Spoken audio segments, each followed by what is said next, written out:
আসসালামু আলাইকুম। আমি পপি।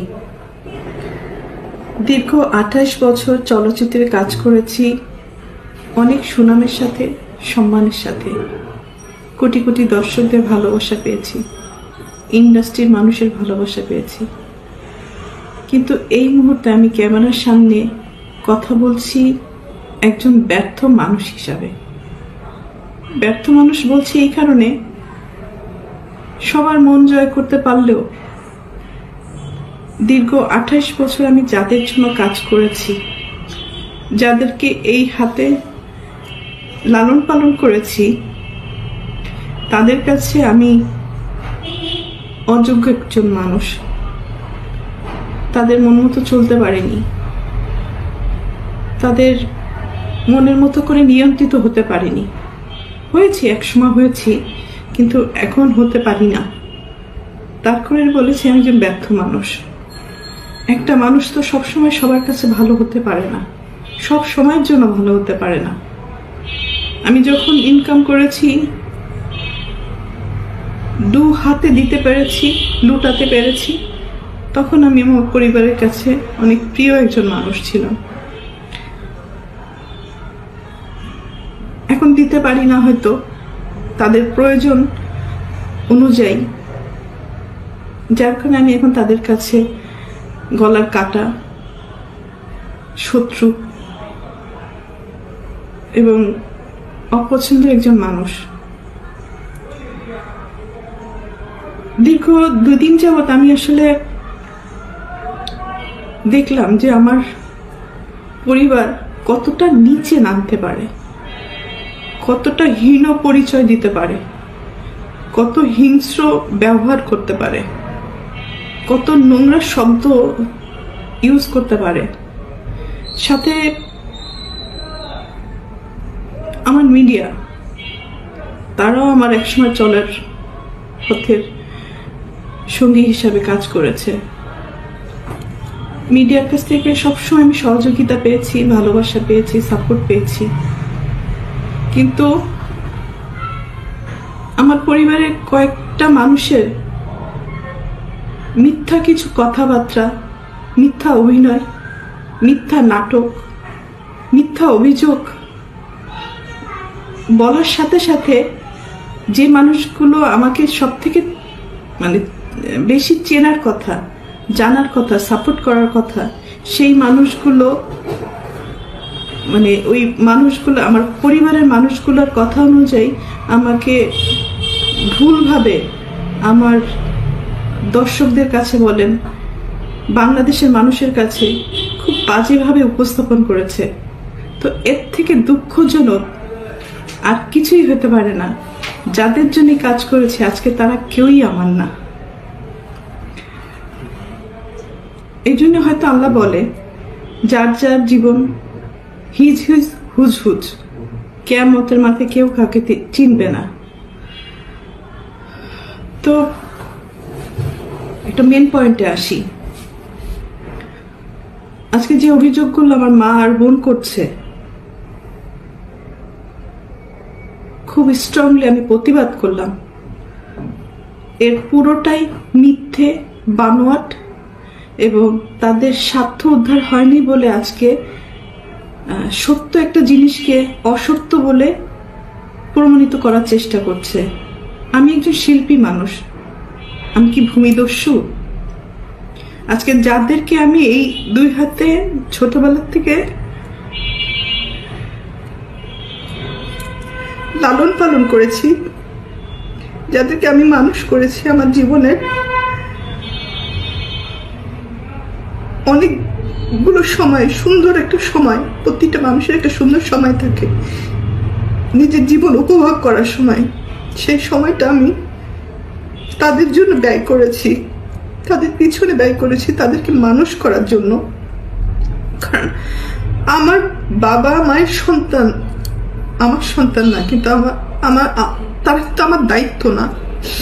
তারপরেও আমি আমার ভাই বোনদেরকে নিজের সন্তান হিসেবে লালন পালন করেছি, দায়িত্ব পালন করেছি। নিজের ভবিষ্যৎ, নিজের ভালো লাগা, মন্দ লাগা অনেক কিছুই বাদ দিয়ে দিয়েছি শুধু আমার ভাই বোনদেরকে মানুষ করার জন্য। কিন্তু এখন এসে দেখলাম মানুষ তো হয়নি, হিংস্র কিছু পশু বলবো না, পশুরা তো আসলে খুব কৃতজ্ঞতা থাকে পশুদের মধ্যে, কিন্তু এদের মধ্যে সেই কৃতজ্ঞতা বোধটুকু নেই। আর উপরের দিকে থুতো ফেললে তো নিচের দিকে আসে। কাদের নামে অভিযোগ করব? অভিযোগ তো আসলে করে বাইরের লোকদের মানে নামে। আর আমি যেহেতু আমার ভাই বোনদেরকে, আমার বাবা মাকে অনেক ভালোবাসি, যার কারণে আমার জীবনে আমি অনেক কিছু ফেস করেছি তাদের দ্বারা। নির্যাতিত হয়েছি, লাঞ্ছিত হয়েছি, অপমানিত হয়েছি। নিজের এত বছর যে আমি ইন্ডাস্ট্রিতে ইনকাম করেছি, তারা আমার সাথে বেইমানি করেছে। আমার সমস্ত অর্থ আমার কাছ থেকে নিয়ে নিয়েছে। আমার টাকা দিয়ে কেনা সয় সম্পত্তি কোনো কিছুই আমার নামে ছিল না, আমার প্রত্যেকটা ভাই বোনের নামে ছিল। আমার অ্যাকাউন্টগুলো শূন্য ছিল এবং আমার গাড়ি, শুধু আমার দেহটা ছাড়া আমার কোনো কিছুই আমার ছিল না। সবকিছুই তাদের আন্ডারে ছিল। হ্যাঁ, আমিও তাদের আন্ডারে ছিলাম। তো একটা পর্যায়ে এসে মানুষের জীবনে বেঁচে থাকার জন্য কিছু না কিছু প্রয়োজন হয়। তো বেঁচে থাকার মতো শুধু আমার জানটা ছিল হয়তো। তো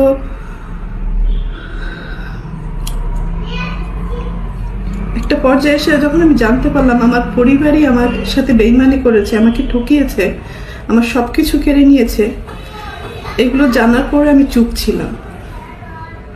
আমি যাদেরকে কোলে পিঠে মানুষ করেছি এই হাত দিয়ে, আমি তাদের দ্বারা অনেক বেশি নির্যাতিত হয়েছি। তারা আমাকে ফিজিক্যালি অ্যাসল্ট করেছে, আমার টাকা চুরি করে আমাকে মারার প্ল্যান করেছে, আমাকে খুন করে ফেলার জন্য টাকা দিয়েছে খুনিকে।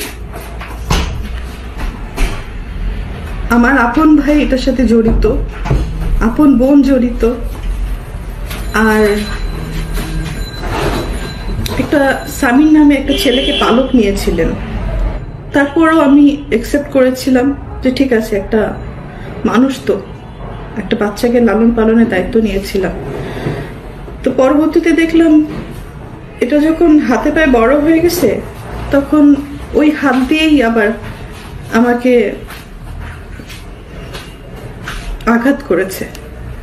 অনেক সময় এইগুলো কিন্তু আমার মুখের কথা না, এটা সত্য ঘটনা। এটা থানায় জিডি হয়েছে, মামলা হয়েছে এবং তাদেরকে আটক করা হয়েছিল এই ক্রাইম করার জন্য। পরবর্তীতে আমি তাদেরকে মাফ করে দিয়েছি, কারণ আমার ভাই বোন তো, ভুল হইতেই পারে। সন্তান হিসাবে মাফ করে দিয়েছিলাম। পরবর্তীতে দেখি যে এগুলো বাড়তেই আছে এবং আমার মা তো আসলে অনেক বড় একটা শব্দ, কিন্তু পৃথিবীতে সব মা না, ভালো মাও আছে, খারাপ মাও আছে। দুর্ভাগ্যবশত আমার মাটা হয়তো আমাকে সেই পরিমাণ ভালোবাসতে পারেনি, কারণ আমি আমার মার কাছে, পরিবারের কাছে সবসময় সোনার ডিম পাড়া একটা হাঁস ছিলাম, মানে দুধ দিয়ে একটা গরু ছিলাম, টাকা ছাপানোর মেশিন ছিলাম।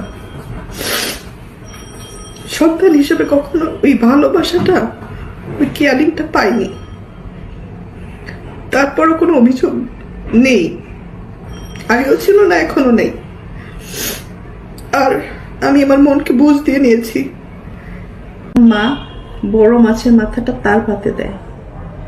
আর যখন ইনকাম করতে পারে না, পরবর্তীতে যে ইনকাম করে সেই মাছের মাথাটা প্লেট চেঞ্জ হয়ে যায়। তো আমার বেলায় আমি অনেক কিছুই, হয়তো ফিল্মের নায়িকা, আমি অনেক কিছুই মানে বাস্তব জীবনে দেখেছি। তো এতটুকু বলতে পারি, আমি ক্যামেরায় একজন ভালো অভিনেত্রী। ক্যামেরার সামনে স্ক্রিপ্ট পড়েছি, ডিরেক্টরের ডিরেকশন ফলো করেছি, হয়তো 3বার ন্যাশনাল অ্যাওয়ার্ড পেয়েছি। একজন ভালো অভিনেত্রী হিসাবে পুরস্কৃত স্বীকৃতি পেয়েছি আমি। কিন্তু বাস্তব জীবনে আমি খুবই কাঁচা একজন অভিনেত্রী। মানে অভিনয়টা আমার দ্বারা হয় না। অনেক কিছু সহ্য করেছি, তো মুখ বুঝে সহ্য করাটাই হয়তো আমার পরিবার আমার দুর্বলতা মনে করেছে, আমার ক্ষতি করেছে যারা যারা, তারা সবাই মনে করেছে আমি হয়তো চুপ থাকি, হজম করি, কারো ক্ষতি করি না, এটা আমার দুর্বলতা। কিন্তু মানুষের যখন দেয়ালে পিঠ ঠেকে যায়, তখন সে একটা না একটা পর্যায়ে প্রোটেস্ট করে। তো আজকে আমার এই বক্তব্যটা হচ্ছে অন্যায়ের বিরুদ্ধে প্রোটেস্ট করলাম। মা বলে যে সমস্ত কথা ইমোশনালি মানুষকে ব্ল্যাকমেলিং করে, আমি এর আগেও তাকে মাফ করে দিয়েছি। আমার মা কথায় কথায় বলে যে আমাকে খাট কিনে দিল না, আমাকে মোবাইল কিনে দিল না, আমাকে টিভি কিনে দিল না। ভাই, একটা পরিবারে যখন একজন উপার্জন করে, সে যখন কোনো কিছু কিনে নিয়ে আসে, ধরেন আমি একটা ফ্যান কিনে নিয়েছি, তখন কি আমি বলবো যে মা এই ফ্যানটা আপনার জন্য শুধু আপনিই বাতাস খাবেন আর বাকিরা কেউ খাবে না? বা আমার বাসায় আরো 5 জন লোক আছে, 5টা ভাই বোন আছে, তো আমি কি ফ্যান কিনলে আমার মার জন্য একটা কিনবো, আমার 5টা ভাই বোনের জন্য 5টা ফ্যান কিনবো? একটা টিভি যখন কিনে নিয়ে আসি, তখন আমি আমার মাকে বলবো যে মা আপনার জন্য একটা টিভি কিনে নিয়েছি, এবং আমার আরো 5টা ভাই বোন। দীর্ঘ 4.5 বছর 5 বছর বাবা আমার কাছে ছিল, তার সবকিছু আমি দেখাশোনা করেছি। তার ট্রিটমেন্ট থেকে শুরু করে সবকিছু আমার দায়িত্বে ছিল। তো অনেকবার সে হসপিটালে গেছে, অনেকবার সুস্থ হয়ে বাসায় ফিরেছে। তো এই সম্পত্তির কারণে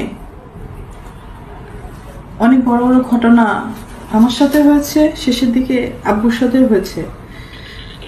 মানে বাবা যখন হসপিটালে ছিল,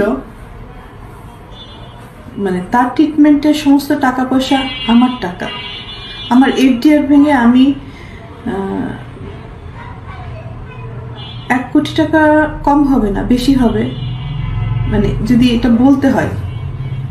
আমি তার পিছনে আমার এফডিআর ভেঙে পেমেন্ট করেছি, সেই রিসিট বলেন, প্রমাণ বলেন, সব আমার কাছে আছে। স্টেট ব্যাংকে স্টেটমেন্ট উঠালে তো পাওয়া যাবে, এবং আপনারা হসপিটালে খোঁজ নিলেই পাবেন। অথচ যার সম্পত্তি নিয়ে এত নোংরা কথাবার্তা হচ্ছে, দখলদারি নিয়ে এত কথাবার্তা হচ্ছে, তারা কিন্তু একটা টাকাও খরচ করেনি আমার বাবার অসুখের সময়। যেই মারা গেল, সেই তার সম্পত্তি নিয়ে ভাগাভাগি করছে, ব্লেম দিচ্ছে, নোংরামি করছে, দখল বুঝে নিচ্ছে। আর দীপু, বাবার লাশটাও ধরতে চাও নাই। আর আজকে বাবার সম্পত্তি নিয়ে কত রকম নোংরামি করছো। কোথায় ছিল এই সমস্ত? মানে তখন একবার চিন্তা করা উচিত ছিল, যার সম্পত্তি নিয়ে তুমি লাফালাফি করছো, ভোগ দখল করার চেষ্টা করছো, সেই লোকটাকে সারা জীবন গালি দিচ্ছ, তার সাথে দুর্ব্যবহার করছো, তার চেহারাও দেখো নাই। সব প্রমাণ কিন্তু আমার কাছে আছে, এটা আমি এখন দিব তোমাকে, যেত না। যাই হোক, শেষটা এটাই বলবো, আপনারা সবাই ভালো থাকেন, আমাকেও ভালো থাকতে দেন, সম্মানের সাথে যেন আমার মৃত্যু হয়, এই কামনাটুকু করে আমি বিদায় নিই।